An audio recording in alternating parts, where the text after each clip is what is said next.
I've been with people whose spouses are pregnant and they're dashing out to check the phone, to check on their family's well-being, or the expecting wife's well-being or whatever. But when they're working, that phone's off, even under those circumstances. It's very interesting. Being aware of the recording process. Like, if you're on a record date with seasoned session musicians, anybody with a volume knob has got it turned down when they're noodling, and the instruments that don't have volume knobs, nobody noodles. Like, there's dead silence between tracks. No distracting sounds. Nobody is on their cell phone while they're working. There's a real feeling of camaraderie and unity. The successful session musicians that I run with, there's very little negative energy around them in the workplace or in their profession. Like, nobody's trying to get their bros hired and replace other people, or they only recommend people when asked to. They let a team be a team. I was with a very influential friend of mine on my life yesterday, the producer Jack Douglas, and we had a very frank conversation. He asked me for some songs for a project he's working on, and he's using his A-team, which I'm not a part of.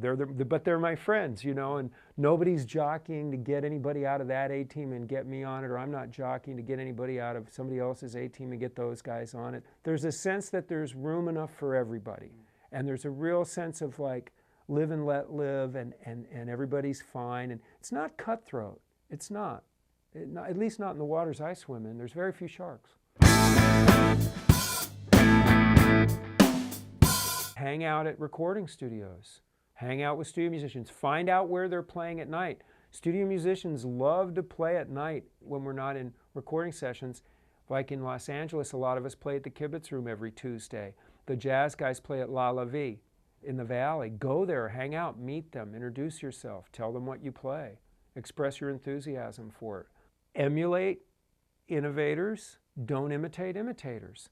Look at who's contemporary, who's doing that right now, whose work do you really like. If you see their name on a lot of records and you like what they play, or they're working in Los Angeles or New York on film and production music, emulate their success. Do what they did. Learn what they did. What skill sets do they have?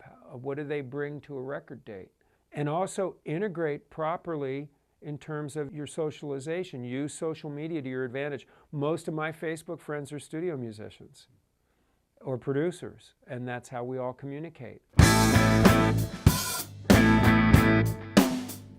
Stay very, very open to new music forms and idioms that you're not familiar with. Try to learn from other instruments too. Do your best to place what's good for the song first, so that any idea that is presented, whether it be your own or someone else's, is in the best interests of the final product. Get as good on your instrument as you can. Get as musical as you can. I don't mean as fast necessarily. Work on your basic skills.